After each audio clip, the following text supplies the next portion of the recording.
I wanted to like it. Call the Silver Flames. Everyone's talking about it. Everyone loves it.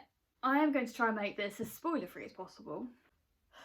So this is just if you want to read it, warning. Do not go into this book expecting anything. It's pure smut. It's just, most of it is just them fucking each other. I have to admit, I'm glad I read it. I also wish I never did, because not a lot happened. It was 800 pages long. Should have realistically been 300. There's no emotional connection with the characters at all. There was no real character growth. Nesta didn't start off being Nesta. She was changed completely from the day dot, as in not so much of the snappy bitch that she's meant to be, which I respect, even though I might not like her. And for the way that she just treats everything and everybody, shutting them out. And yes, you give us a very, very weak reason why.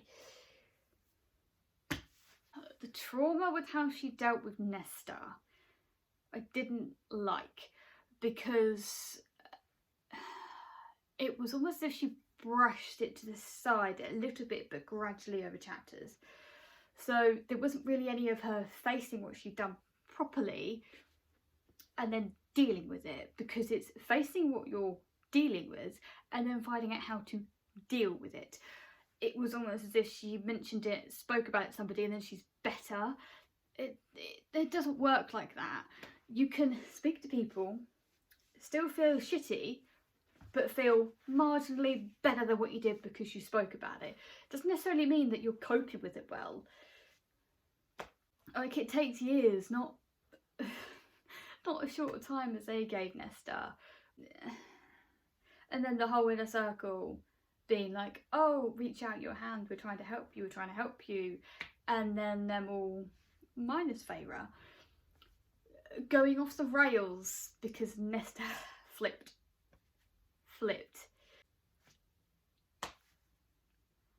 What? Like, that's gonna help. Elaine did get backbone for all of 2 paragraphs. Still think she's got a personality of a dishcloth. Cassian, it was interesting to get Cassian's point of view. Yeah, they gave him some insecurities, but there wasn't really any more in depth to his character, which is what I was hoping for. I didn't connect to them at all, any of the characters. It was like I was reading a completely new book that had been written by a new author who didn't know how to write characters properly. The dialogue that was used wasn't what I would imagine those certain characters would say in that particular way. There was no banter between Nesta and Cassian, which is what I was hoping for. I wanted an enemies to lovers. A proper enemies to lovers with them both dealing with their trauma. We didn't get that. There was nothing. There was no... I didn't... In the previous books, with Nesta and Cassian, I shipped them to a point. Because they had connections, they were bantering. It was an enemies to lovers. And I was like, yes! Then you start reading the book. Then you get through a bit more. And then you're like, well, where's the banter? Apart from 2 or 3 lines, you don't really get a lot of it. Their whole romance arc, again, I could see it. Because she's done it with Rhys and Feyre. Literally, she copied it word for word. I was like, what? The sex is written shit. Like, shit. Wasn't really there for it. I don't know if it's because I went through this book shipping them, not shipping them to the ending being so fucking horrible and flat that I went, nah, don't ship you. She replaced emotional stakes with high stakes that flopped completely, because I just knew you weren't going to do that to your characters. To me, it feels like Sarah J Maas was so protective of her characters that she didn't want to hurt them. So she made the stakes high and being like, oh, I will hurt my characters, but then pulled that back at the last minute and went, no, I'm not going to do it, because she can't face hurting her characters. What I would have, this didn't happen in the book, but what I would have loved to have seen is Nesta get a redemption arc, fall in love with Cassian, and then slowly grow and get better, but then the plot point being, I'm going to sacrifice myself, in a sense, because of the plot, whoever's coming in to hurt them, she's the only one who can stop everything, and then she gives herself up and like destroys this thing but saves everybody else, and then Castian's left distraught. That is what I want as a redemption arc for Nesta, where we didn't really get a redemption arc for her. You gave us a weak ass excuse as for why she's been as she has been, being such a bitch and pushing everybody away, and the only person who tried to help Nesta through her trauma realistically was Cassian.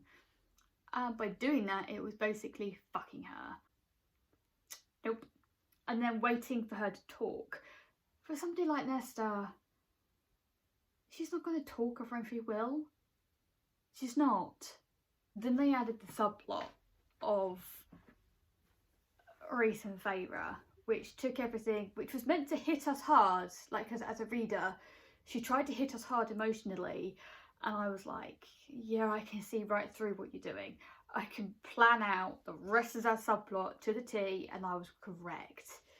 I knew the plot of the overall story. That was obvious.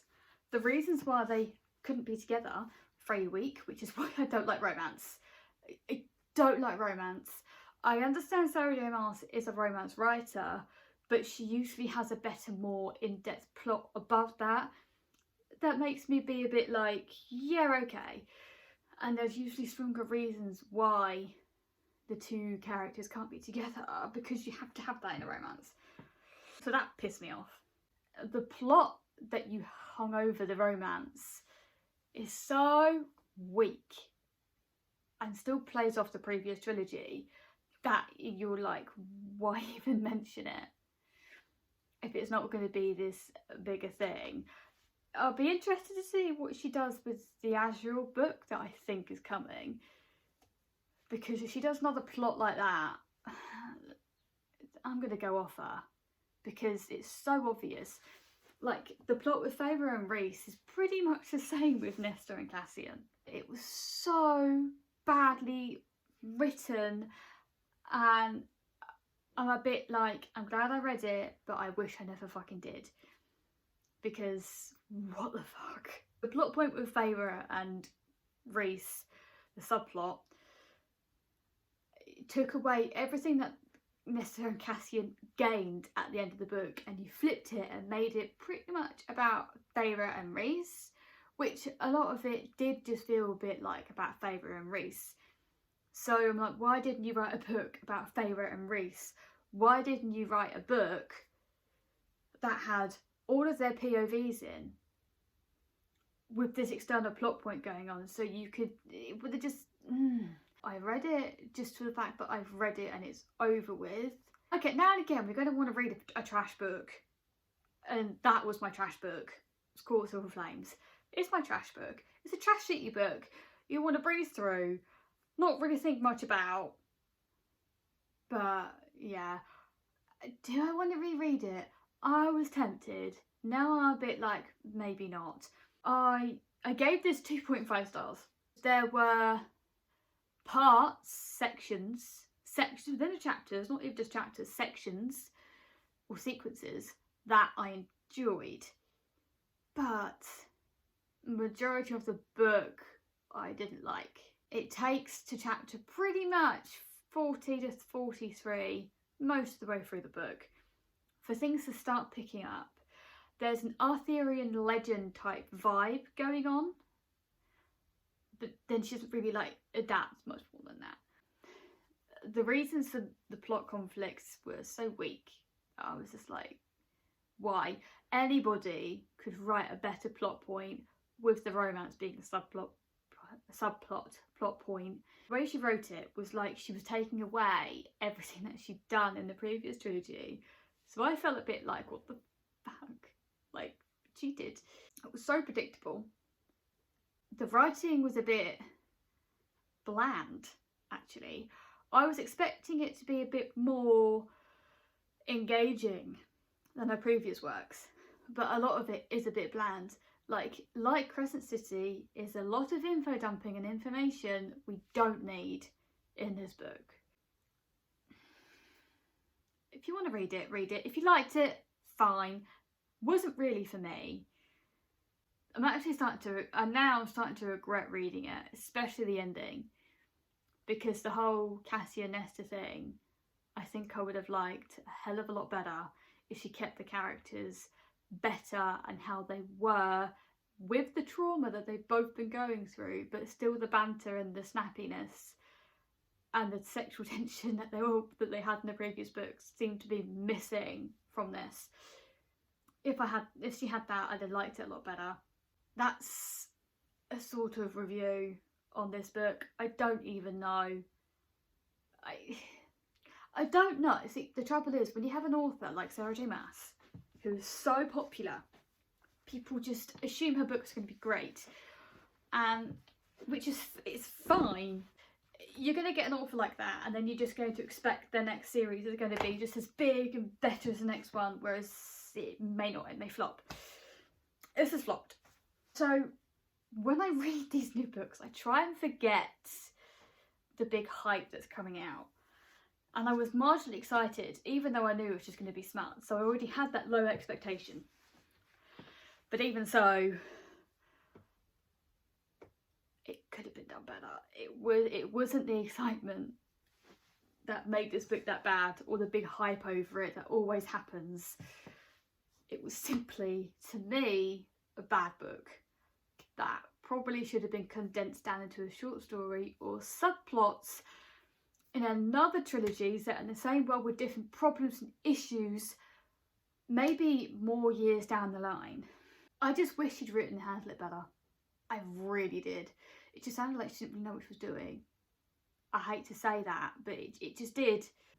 Anyway, that's my thoughts on it without spoiling it so much. That's my mini sort of review thoughts on this. If you liked it, you liked it. It wasn't for me. Like and subscribe. Socials are down below.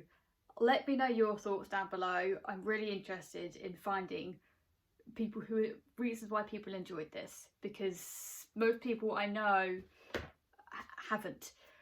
Yeah, comment down below, let me know what you think, if you agree or disagree with me, and be civil about it. I will catch you later.